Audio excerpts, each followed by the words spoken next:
All right, well, I mentioned Caleb Kaltenbach. Kaltenbach, he's been with us before. He came and did a chapel a couple years ago, and we love Caleb. I've kept up with his work and his writing. The latest book that he put out is called Messy Truth: How to Foster Community Without Sacrificing Conviction. So you can see how this fits perfectly in with our civility conversation. He'll talk about that, but he's a research pastor at Shepherd Church in Los Angeles. He is the founder of the Messy Grace Group, which Messy Grace is his first book, which was fantastic, where he helps churches foster a love for the LGBT community without sacrificing theological convictions. He's a graduate of Ozark Christian College and Talbot School of Theology, and he has his doctorate from Dallas Theological Seminary. He and his family currently live in Southern California, so please welcome Caleb Kaltenbach.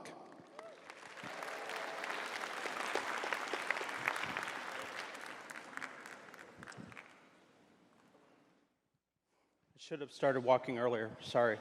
Didn't realize how long it was from there to over here. I'm winded now. Hey, it's great to be with you early in the morning. And I'm still on West Coast time, so God is still asleep where I'm from. But he's awake over here. So anyway, glad to be with you guys. And glad to be here. I love this room. I've been able to speak in this room. I've attended service in this room. I graduated in this room. Lots of different experiences in this room. And I just want to thank my friend Dan and his staff for all of their help, and just all of you. This is such a great opportunity. Really, and I know that you may or may not realize that because this is just something that you're used to, but this really is a good opportunity. And I work with a lot of Christian schools on different conflict issues that they have with students and faculty over identity issues or sexuality or that kind of thing, sometimes including students, but with the Christian schools and Christian colleges that I work with and seminaries, a lot of them do not have something like this. So please never take something like this for granted. If anything, cherish it while you have it, because it's really going to equip you no matter where you go, to college. Because there are even some Christian colleges that you go to, and you're still going to have to make sure that you have a strong faith there. So I'm glad that this happens. Let me tell you a little bit about me. Some of you were in my breakout yesterday. Some of you weren't. But I am originally from Kansas City, Missouri, which is why I'm a Chiefs fan. Bye. No, come on, listen, all of you. We're gonna take a break from Jesus for a second and talk about the Chiefs, okay? Listen, y'all need to be Chiefs fans, or at least support them. I'll tell you why. Number one, they used to be the Dallas Texans, okay? Number two, at least one game during the season, they still wear a helmet with your state on it, picture of it with a little star where Dallas is. Number three, Mahomes from Texas Tech. Okay, I don't know if you know, but he has recently become a Christian, and you will be with him in eternity, or maybe you won't, I don't know. So, you need to be cheering on your brother in Christ that you're going to be with for eternity. You don't have to love the Chiefs, but none of this, it's not like we're talking about the Raiders. Yeah, exactly, thank you. We're not talking about evil this morning. Anyway, so originally my parents were both professors at the University of Missouri, Columbia. And when I was 2, they divorced, and both of them went into same-sex relationships. My dad had several different partners, but not a monogamous individual. But my mom was in a 22-year relationship with a woman named Vera, who was a psychologist. And they were activists. They joined the local board of directors of GLAAD in Kansas City when they moved there. As I was growing up, from preschool all the way through middle school, they took me with them to clubs and bars and campouts and house parties and pride parades. And I just saw how some Christians treated them. I saw how some Christians talked about people who were gay or lesbian. I saw how people would protest and throw water and urine on people. I saw just Christian families ignoring their young sons who were dying of AIDS during the beginning of the AIDS epidemic in the 1980s. And here's what I thought. I never want to be a Christian, because if Christians are this bad, I can't imagine how awful Jesus must be if he's their leader. Like, we really underestimate how much our words and attitude and posture will either encourage or discourage somebody from following Jesus. And then in high school, I had no worldview. I was, just living it up whenever. And I got invited to go to a Bible study by a high school student, and he had a Bible study at his house for other high school students. And I thought, I'm going to go and I'm going to disprove the Bible. That worked out real well, as you could tell. It was a great plan that worked out.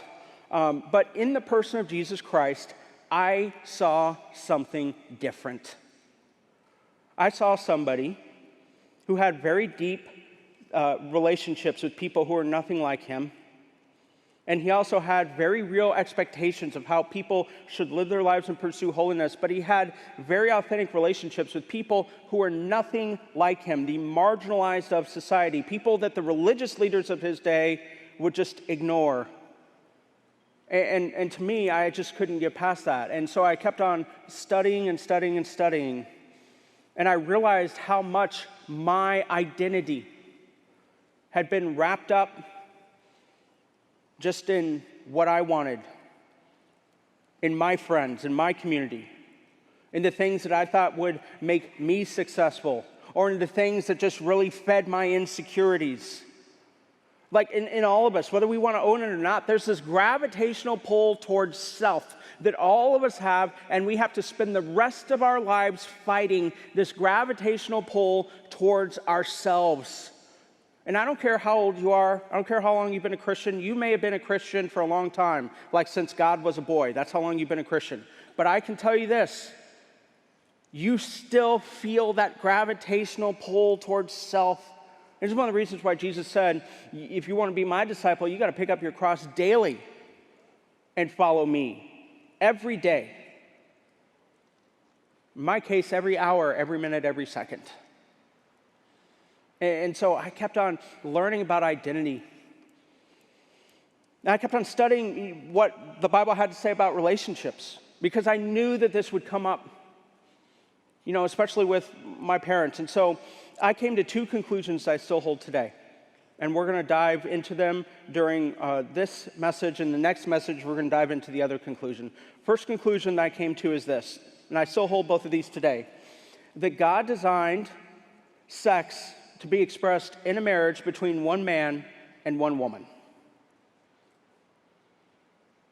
The other conclusion is this, that a theological conviction is never a catalyst to devalue another human being.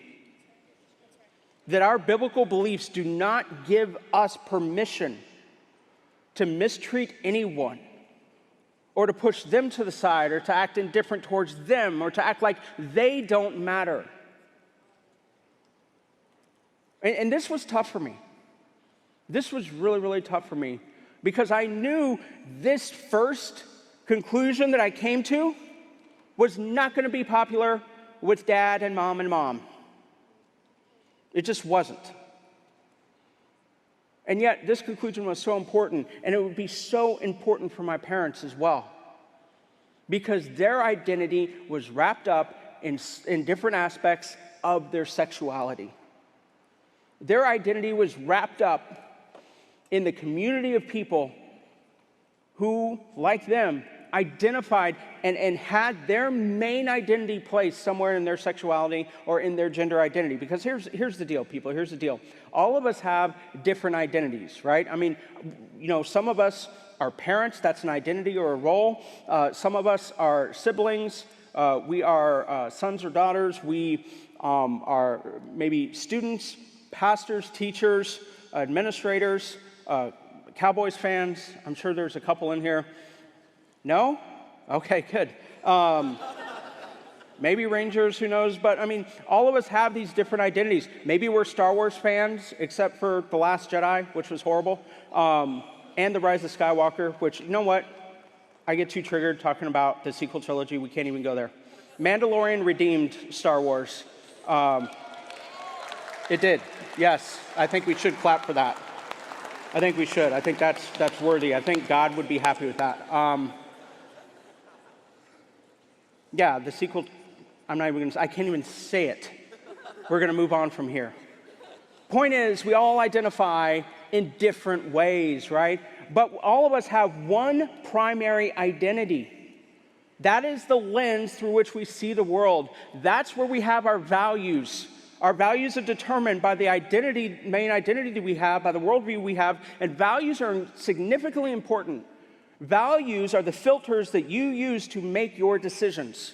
You may or may not know that you have values, but you do, because you make decisions. And you decide, this is what I want to do because of this, this, and this. Even if you do it subconsciously, you still have these values. And values spring up from the worldview you have, and your worldview is formed by your main identity. And there are people out there, it's not just about sexuality. There are people out there, they have their main identity. I know this can be hard to accept here, so please forgive me ahead of time, okay? Some people have their main identity in politics, right? Like, I think politics are extremely important, but not over and above the Lord Jesus Christ. There are some people that have their identity in what they do. Unfortunately, you have parents, some of you, or family members, where their main identity is not seen as being a son or a daughter of the Most High. It is in what they do. And that is where they get their main source of dignity in their eyes. For some people, it's the initials after their name, the education. I'm not saying it's wrong to have initials after your name. All of your teachers do, I do. But that is not where I get my main identity from. There are other people, they get their main identity from their family. They love their family so much, and that's a good thing. But when you love your family so much that you place them over and above Jesus, that's a problem, because you start being codependent and you set up these unrealistic expectations for your spouse and for your kids that they could never meet. And unfortunately, some of you know that all too well. But that doesn't have to happen in your family in the future. But today, specifically, I want to talk about this whole idea of identity when it comes to sexuality, when it comes to gender identity. Because this is one, as you well know, is one of the top issues in the world right now. And I want to show you how and why I came to this conclusion. And by the way, I'm not even going to deal with any of the passages having to do with homosexuality. I'm just not. I believe those passages are inspired and inerrant. That's not the reason why I believe what I believe. Even if those passages weren't written, I would still believe what I believe because of what we're going to look at today. We're not going to look at Romans 1. We're not going to look at 1 Corinthians 6, except for maybe at the very end. We're not going to look at 1 Timothy 1. We're not going to go to Leviticus because, this is PG, Worldview conference, and I don't want to talk about shrimp either. So we're not going to go to Leviticus at all. We're going to leave Leviticus being Leviticus. But when somebody asks me about my theological view of sexual identity, gender identity, sexuality, so on and so forth, I'll tell you where I go. There are two places I usually go. And we're going to turn to the second one. If you have your Bibles or your mobile devices, if not, that's fine, because I'm going to read to you. It's kind of like a living audible right in front of you. The first, passage is Mark 10 or Matthew 19. And I go to Matthew 19 because it's first in the New Testament, right? It's just easier to find. Matthew 19, beginning with verse 3. I'm reading from the ESV translation. And Pharisees came up to Jesus and tested him by asking, "Is it lawful to divorce one's wife for any cause?" Now let's just stop right there. Is it lawful to divorce one's wife for any cause? Back in the first century, there were really two schools of rabbinical thought that had really developed at this time.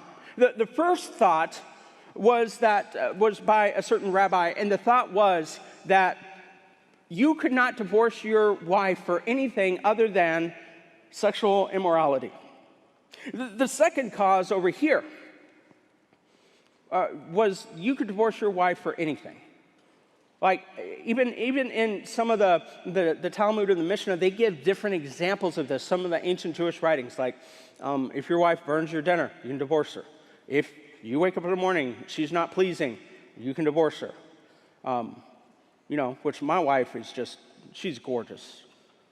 She is just seriously, she's a muy caliente Latina. I told some of you about her yesterday, and I'm going to tell you about her again, okay? She is gorgeous. Like, I didn't think that I would be married to someone like that, that beautiful. I told her, you must be a horrible person that God is punishing. I mean, what have you really done in life? And she's like, what do you mean? I said, well, if reincarnation existed, you probably did something really bad last time. She's like, no, I love you, sweetie. I'm like, oh, I'm adorable. But in her wildest imagination, she had no clue that her knight in shining armor looked like a cross between Gru, Fester, Charlie Brown, Dr. Evil right here. This is... I'm telling you, I go as one of those Halloween characters every Halloween. She wakes up every morning. She don't have to worry about divorcing me for the way I look. This is her eye candy. It looks the same. Years of rough living has not dissolved the eye candy here.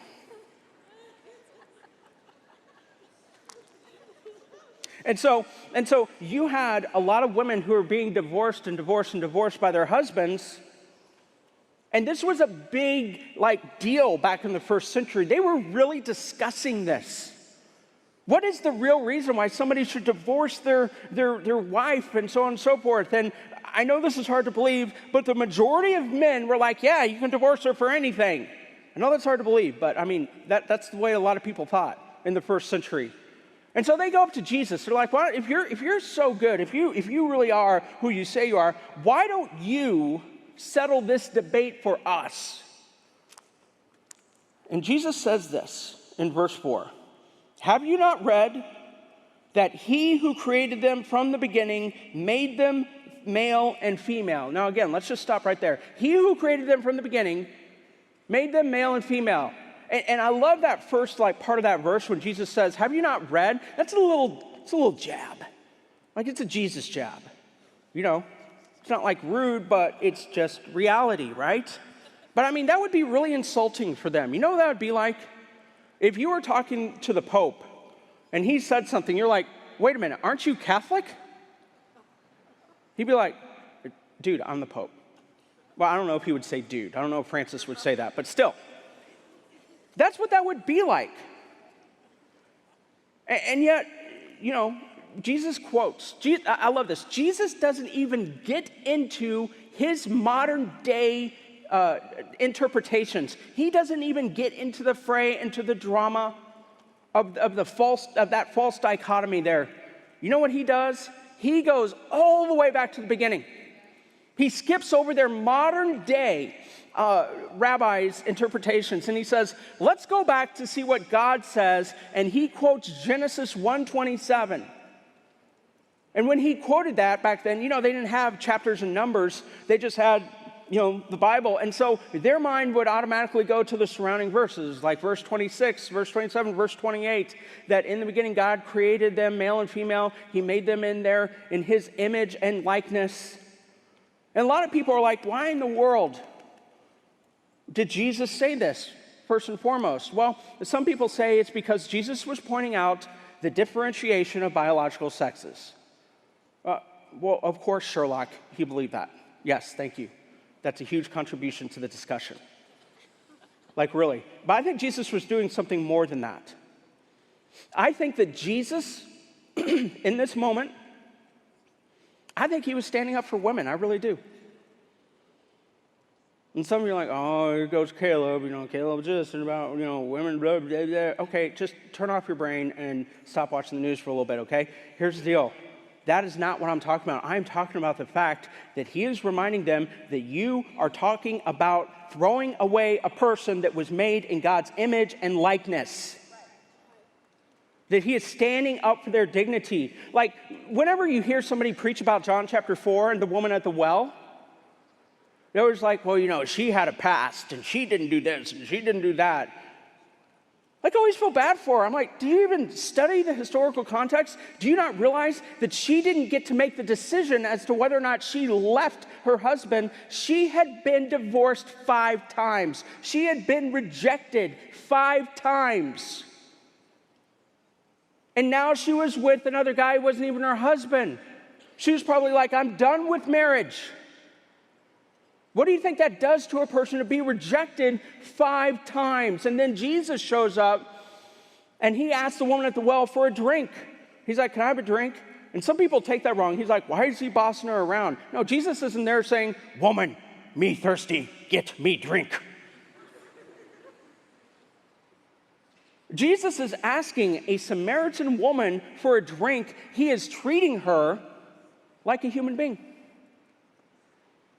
No other man would have asked her for a drink, and especially no other Jewish rabbi would have asked her for a drink, and yet Jesus does. Because Jesus believed that here's somebody who's made in God's image and likeness. And when Jesus quotes Genesis 1:27 here, he's saying, do you not realize that God created women as well? God breathed the same life into their lungs that he gave into your lungs, that they still bear the image and the likeness of God as well. You do not get to do this over here. So he was standing up for the dignity of humanity, for the dignity of women. But then in the next verse that he quotes, he's standing up for one of God's creations, for one of his covenants. After he quotes Genesis 1:27 in response to them, he quotes Genesis 2:24 in verse 5. He says, therefore, a man shall leave his father and his mother and hold fast to his wife, and the two shall become one flesh. So they are no longer two, but one flesh. What therefore God has joined together, let not man separate. He quotes Genesis 2:24. He is standing up not only for the image and likeness of God, as seen in people, specifically women, now he's standing up for a covenant that God created, because the covenant of marriage is the very first thing that God created after he created the world. It's his. He owns it. If he creates a covenant, we might be in it. He's the one that drafted it. He's the one that wrote the rules. He's the one that made up the contract. He is the one who did that.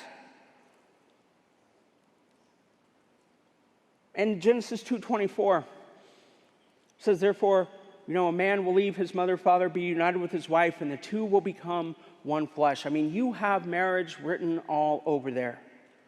Number one, you have 2 pictures of marriages, the father and the mother sending the son to be with his wife. Those are 2 pictures of marriages. In the original Hebrew, the word unite there, that's covenantal language that's used elsewhere in the Old Testament to describe covenants that God created. And then you have my favorite part of the verse, the word echad. The two will become one. In the Hebrew, the transliteration is E-C-H-A-D, as in dog, echad. And really what this means is plurality in unity.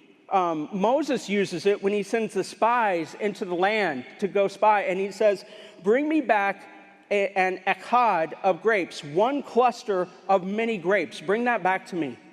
That's the same word that's used in the greatest passage, in the greatest verses in all of Judaism, Deuteronomy 6:4-6, the Shema of Israel. Hear, O Lord, the Lord our God, the Lord is echad, the Lord is one, which I think personally foreshadows God's triune nature, the Trinity. But not only does that foreshadow God's triune nature, so does marriage, because marriage is not just between a man and a woman. Marriage is between God, a man and a woman, or a woman and a man. I don't care which order you want to put that in. It's between 3 people, God, the husband, and the wife. 3 different people, yet all different, very similar to the Trinity. And God set this up. And so then I started thinking, okay, that's where God created the place for sex to be expressed. And yet Genesis 2:24, I think the way that it's used in the Bible, I think that it shows that while marriage has many purposes, and while sexual intimacy has many purposes, specifically marriage, it has a greater purpose. And we can kind of see this in how else it's used in the Bible, because Jesus wasn't the only one in the New Testament to quote Genesis 2:24. The Apostle Paul quoted it twice. Once in 1 Corinthians 6 when he was talking about not laying down with a prostitute. Then again, he was talking about it in the end of Ephesians chapter 5 when he compares the marriage of a husband and wife to the upcoming marriage between Christ and his church. And I can't prove this, what I'm about to say. It might be heresy. Should I say it? Should I, Dan? Yeah, I'm going to say it. Dan will clean it up if it's wrong, if it's heresy. As I already said, I can't prove this. It's just a guess. I wonder if when John wasn't having his visions of the book of Revelation, when he saw the wedding feast, the messianic wedding feast in preparation for the marriage between the bride and the bridegroom, I wonder when he saw the final completion of the marriage between the Jesus and his church, the bride and the bridegroom, I wonder if his mind did not go back to Genesis 2:24. Because the Bible begins in a marriage and the Bible ends in a marriage. I wonder if he didn't even think about what Paul wrote in Ephesians 5, because before John was imprisoned on the island of Patmos, I don't know if you know this, John was the pastor in Ephesus, the church at Ephesus. I'm sure he read Ephesians. That's just, if I was in Vegas, all money's going in on that. That he read Ephesians. And I wonder if he didn't think that. You see, because I think the ultimate purpose of marriage is not for our enjoyment. It's not for satisfaction. It's not even to produce children. I mean, that's one thing that, marriage does accomplish. And by the way, quick side note, get ready for kids, those of you who are going to be married. I know not all of you are going to be married, and that's not a bad thing. But some of you are going to be married. Get ready for kids. Before I had kids, I looked like Zac Efron. I did. And then I had children, and this is the result that you see right here. And my kids have done things to me, like they take my money on a regular basis, okay? They have brought home the stomach flu and colds. They get me sick, okay? My son is in mock trial, and he thinks that he can litigate at home. And I told him there's no such thing as the Bill of Rights in our house. There's no this is a dictatorship. It's very imperialistic, and you've got to get used to this. He's like, well, I don't agree with that. Well, fantastic. One day, you can have your own family, run it however you want. But this is dictatorship. But it's a benevolent dictatorship. We're benevolent, okay? They've worried me. I used to have hair. And then I had children. But yeah, I love my kids. I do. I would take a bullet for them in a heartbeat. But here's the deal. That's not the ultimate purpose of marriage. I love my wife. Believe it or not, as I said, she's prettier than me, and she's a much better person too. She's a counselor. When we were here in the Dallas, Texas area, actually my kids attended Prestonwood back in the day when they were younger, and she was working on her counseling degree at Dallas Seminary, and she's a great counselor. But here's the deal.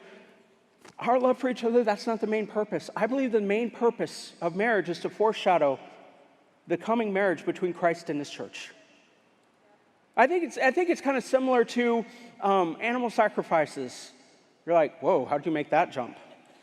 First of all, can we just acknowledge real quick that some of you would just not do well in the Old Testament? Can we just acknowledge that? And I'm talking to teachers too. Okay, first of all, I can tell you I wouldn't do well because they didn't have air conditioning. Okay, I think God knew that Caleb would need that. But there are some of you love animals so much that you could not take little Lammy to the temple, could you? No, you couldn't. The night before, you'd be free, and he would just stand there and look at you. Huh? Run! Nah. Well, I got to tell you the story. I'd be remiss, okay?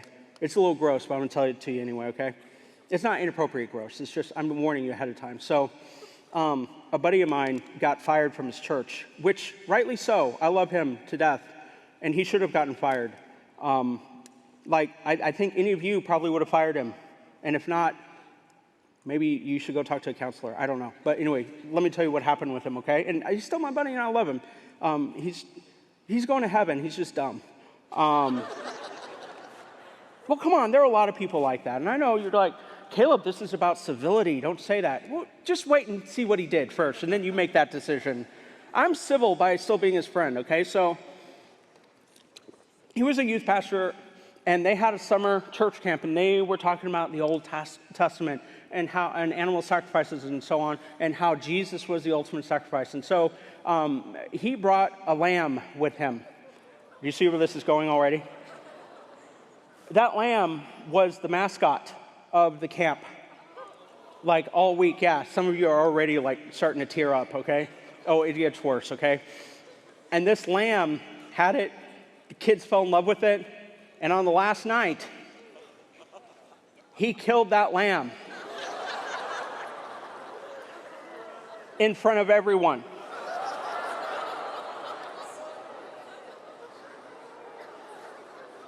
First of all, it was evident that he had never killed an animal before. I'm not going to go into that, but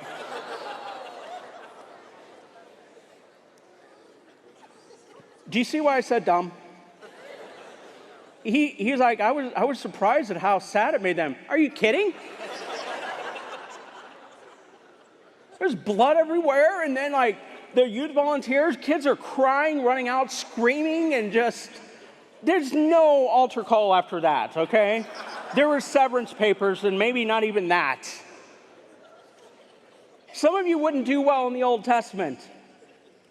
But you know this, they had to take the bulls and goats and rams and so on to like the temple every year on Yom Kippur, the Day of Atonement. And they would have to make sacrifices for their sins, the sins of their family, the sins that they know about and don't know about, and so on and so forth. And yet it's interesting because not only does it say this in Hebrews, but it says multiple places, like 1 Samuel and so on, but multiple places in the Old Testament that the blood of bulls and goats and rams and doves and pigeons and sheep never took away sins. So why in the world did God set up an animal sacrifice system? Because, number one, it was, Leviticus 17:11, life is in the blood. God was setting up an understanding of sacrifice, but not just that. He was setting up an understanding of substitutionary atonement, somebody dying in our place, so that when Jesus Christ died on the cross, people saw that animal sacrifices stopped. Why? Because Jesus was the fulfillment of that. And Jesus also said when he was on earth that, you know what? When you get to heaven, people are not going to be given in marriage. People are not going to be married, AKA no sex. I remember the first time I told my son that, he went, "What?" I'm like, "Son, here's the deal. Hear me out on this. There's not been one documented case of somebody dying from a lack of sex. Not one. Plenty of people have died because of it. But nobody has ever died from a lack of sex. We're not going to need it. We're not going to need marriage. Well, why is marriage going to come to an end? Because marriage foreshadows the marriage between the bride and the bridegroom. And when we're in heaven, when that happens, there is no longer any need for that because it has been fulfilled. Now, hear me out on this. What does this have to do with our identity? Because, hear me out on this, our society, and really humans in general, including Christians, our societies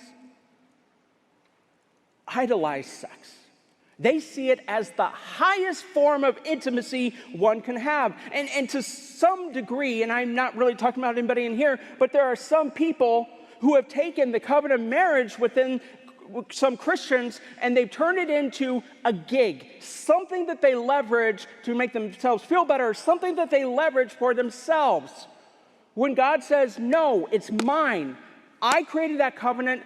I get to decide. And yet, we idolize sex as the highest form of intimacy. That's why people say love is love. That's why people say, how could you ever let somebody end up remaining alone for the rest of their lives and they can't get married? Don't you care? Well, maybe if sex was the highest form of intimacy, I would. But sex is not the highest form of intimacy. It's not even the highest form of love. It is deep. But you know what's higher? Agape. You know what can even be deeper than that? Friendship. Phileo love. You know what else is very, very intimate and personal? And you may not feel it because of different things your parents have done, or maybe right now you think your parents are morons. We all go through that. You even go through that phase as an adult too. But here's the thing, like, really? Strage love, in the Greek, parental love, that is so incredibly deep. And the dangerous thing is that God designed eros love to be matched with strage, phileo, and agape love. But when it is separated all by itself, it destroys people. If we understood that marriage and sex were not the highest form of love or intimacy, then maybe we would be having different conversations. Maybe we would be talking about it differently. You see, I've told students, I've had multiple students throughout the years come out to me when I'm speaking at conferences, or I lead a high school small group in my church. Like, I had 3 of my guys come out to me. They're like, what do you think? And I'm like, well, thank you for telling me. I appreciate it. Like, I'm glad that you trust me with this. So, but what do you think I should do? I'm like, you already know what I think you should do. I said, but hear me out on this. I am not overly concerned about your orientation. I'm 100% concerned about you being fully surrendered to Jesus Christ. I'm fully concerned about your identity. Because God never designed sexuality, gender identity, or your community of friends to be your main identity. Okay? They, whether your friends, your sexuality, or your gender, will crumble under the weight of who you are and how messy you are as a person, because every single person is messy. Every single person is messed up. The only person that can really bear the weight of who you are as an individual is the Lord Jesus Christ. This is why I tell people that when you put your identity in Jesus, you don't have to fight to protect it. It belongs to Him. He will guard it, and He will protect it. See, being a Christian is one of the hardest things you could ever do. Let me tell you something. It's worth it. What this society needs more than anything else, and I know this is cliche. This sounds cliche, it is cliche, and one of the reasons why it sounds cliche, might be a little cliche, is because it's true. The world needs Jesus. The world needs to know you should love your enemies. Pray for those who persecute you. If somebody sues you for your coat, give them your shirt. If somebody hits you on one side of the face, turn to them the other. I mean, it was Jesus also who said, when he was asked, what's the greatest law? Love the Lord your God with all your heart, soul, and mind, and love your neighbor as yourself. Then the Apostle Paul in Romans 13, 8 through 10, and Galatians 5:14, I think it is, says that loving your neighbor fulfills the Old Testament law. And I've had people say, why didn't Paul say, love the Lord your God with all your heart, soul, and mind, love your neighbor as yourself? That fulfills the Old Testament law. Here's my answer. How in the world do you think you love God with all your heart, soul, and mind? In many ways, but specifically, you love God with your heart, soul, mind, and strength by loving your neighbor as yourself. That's why the Apostle Paul just put that there. That's my guess. I haven't gotten a chance to ask him yet. So, I came to these 2 conclusions. We talked about this one. We're going to talk about this other one, that a biblical belief is never the basis to give us permission to devalue other people. Then, real quick, I had to come out as a 16-year-old Christian to my 3 activist gay parents. I had to come out as a Christian who had not only changed his view of sexuality, but wanted to be a pastor. I don't know what you may think that their response was. They kicked me out of the house, both houses. And for a long time, I stayed with other friends of the church whose youth group I was going to until my parents let me back in. But that was one of the hardest things that I have ever experienced, being kicked out by my parents. And I love them. I'm like, that's just, Why would they do that? How should we respond? Why do they do that? Because they're human beings. It's not just cultural fundamentalists, religious parents who do that. It is human beings who do that. Because human beings are really messed up. Most dangerous animal on the planet. But here's the deal. How should we respond to something like that? What should we do? That's what we're going to talk about next in the next session. Thank you so much.